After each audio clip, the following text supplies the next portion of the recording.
کنجوس, there are two types of کنجوس.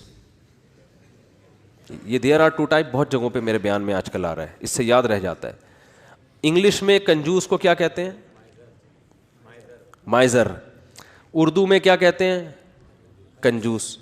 اور کوئی لفظ نہیں ہے. عربی چونکہ بلیغ زبان ہے نا, تو عربی میں there are two types of کنجوسز. کنجوس لوگوں کی کتنی ٹائپس ہیں؟ دو. ایک کو بخیل کہا جاتا ہے اور ایک کو شحیح.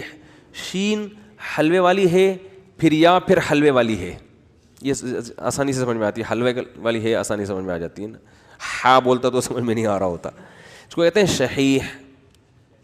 بخیل کہتے ہیں اپنی دولت پہ سانپ بن کے بیٹھ گیا, لوگوں پہ بالکل بھی خرچ نہیں کرتا, خود ہی میں لگا رہتا ہے.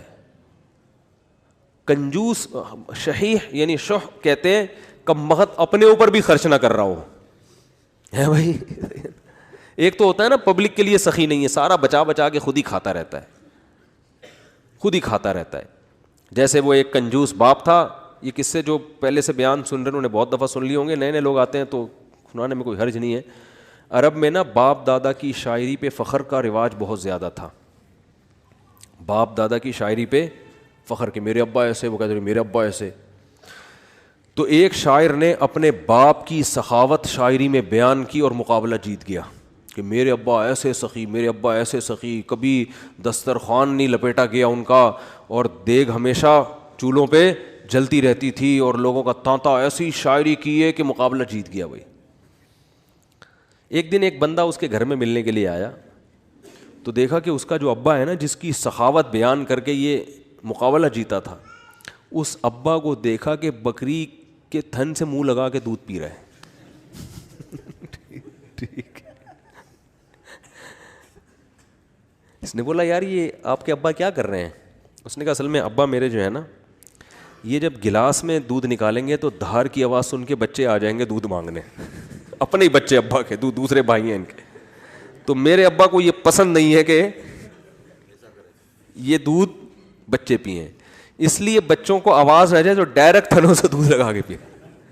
کہہ رہے یہ وہ ابا ہیں جن کی سخاوت بیان کر کے میں نے مقابلہ جیتا ہے.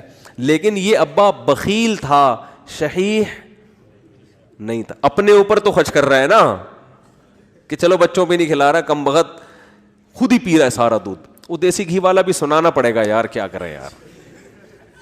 وہ ایک کنجوس, جلدی جلدی سناؤں گا, جو کئی دفعہ لوگوں نے سنا وہ پھر بور ہو جاتے ہیں. ایک کنجوس دیسی گھی لے کر آیا, ڈبہ لے کر آیا, تو بچوں سے کہا کہ اس کو کھولنا نہیں ہے, ڈبے سے لگا لگا کے کھاؤ نا, کیونکہ باہر بھی چکنائی ہوتی ہے نا. جب یہ ڈبہ بالکل چکنائی ختم ہو جائے گی نا, پھر ڈبہ کھلے گا اندر سے. اسی دوران اس کا سفر ہوا تو اس نے اس خطرے سے کہ ڈبہ بچے کھول نہ لیں, الماری میں لاکر میں ڈبہ بند کر کے چلا گیا. ایک مہینے بعد آیا, بچوں سے پوچھا دیسی گھی تو نہیں, ڈبہ تو نہیں کھولا؟ نہیں ابا. پھر کیا کرتے تھے؟ ابو الماری سے روٹی لگا لگا کے کھاتے تھے. ایک تھپڑ مارا ان کو, کہہ رہے کم بہت کچھ دن گھی کے بغیر صبر نہیں کر سکتے. اٹ از کالڈ کنجوس. یہ شحیح نہیں ہے کیونکہ خود تو استعمال کرے گا نا, چپ چپ کے کھائے گا. تو وہ بھی جو بکری کے تھنوں سے منہ لگا کے دودھ پی رہا ہے, کم از کم خود تو پی رہا ہے نا. اور کنجوس کی جو سپرلیٹو ڈگری ہے وہ یہ ہے کہ خود بھی نہ پیے کہ دودھ کم نہ ہو جائے. تھنوں میں دودھ جمع ہوتے دھونے دے رہا ہے یار, کہیں کم نہ ہو جائے, پھر دو قطرے نکالے کہیں سوکھ نہ جائے, بس اتنا. تو یہ آج معاشرے میں, پہلے تو ہم ان چیزوں کو لطیفہ اور مذاق سمجھتے تھے, لیکن جب آدمی چلتا پھرتا ہے نا, دیکھو ہم نے تو 8-10 سال علماء کے ساتھ گزارے, پبلک سے ہمارا ریلیشن ہی ختم ہو گیا تھا. جب مدرسوں میں گئے نا, وہ سارے دوستیاں یاریاں چھوڑ گئی. بالکل ایک علماء صلحاء کے ساتھ بیٹھنا, ان کی سخاوتیں ہم نے اتنی دیکھی, ہم حیران ہوتے تھے. جب پبلک میں دوبارہ جانا ہوا نا, تو پھر ایک عجیب ماحول نظر آیا کہ یار یہ کیا ہو رہا ہے. تو ہم نے ایسے لوگ بھی دیکھے دوسروں پہ خرچ نہیں کرتے, اور ایسے بھی دیکھے جو اپنی جان پہ بھی خرچ کرنے کے لیے تیار نہیں ہے.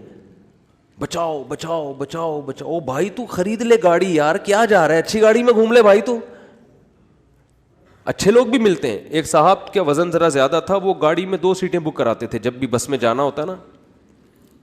مجھے کہنے لگے یار میں تھوڑا سا بھاری ہوں تو مجھے چپک کے بیٹھنا پڑتا ہے, تو پچھلی آدھی سیٹ میں لے لیتا ہوں, ڈرائیور سے بولتا ہوں اس پہ 2-3 بندوں سے زیادہ نہیں بیٹھیں گے, میں ڈبل ٹکٹ دیا ہے. مجھے اچھا لگا. انہوں نے کہا یار سہولت کے لیے انسان پیسے کماتا ہے تو سفر تو تمیز سے گزر جائے نا. تو پیسے خرچ کرنا سیکھو اللہ کے بندو. جو کام پیسوں سے ہو سکتا ہے وہ خود نہیں کرو, ٹھیک ہے نا. جو اللہ نے اگر دیا ہے پیسہ, خود کچھ اور کر لو, پھر ٹائم بچاؤ اپنا. تو میری عادت پتہ ہے کیا ہے, میرے پاس اگر پیسے ہوتے ہیں تو میں اپنا ٹائم کو بچانے کی بڑی فکر کرتا ہوں. ابھی گاڑی پنچر تھی, پنچر بھی نہیں, ہوا کم تھی, تو میں نے کسی سے کہا یار تو ڈلوا کے لے آ. میرے دل میں سوچا اس کو زیادہ پیسے دے دوں گا میں, جتنا ان کے بنتے ہیں تھوڑے سے کیا ہو جائیں گے, کہ یہ کام بھی انہیں سے لے لو یار, اپنا ٹائم میں کسی اور چیز میں لگا لو, ٹھیک ہے نا. اگر ہیں اللہ نے دی ہیں, بعض دفعہ ہوتے ہیں بعض دفعہ نہیں بھی ہوتے ہیں, آدمی خود ہی دھکا لگا کے بائک کو گھسیٹ کے لے جا رہا ہوتا ہے تو وہ بھی ٹھیک ہے.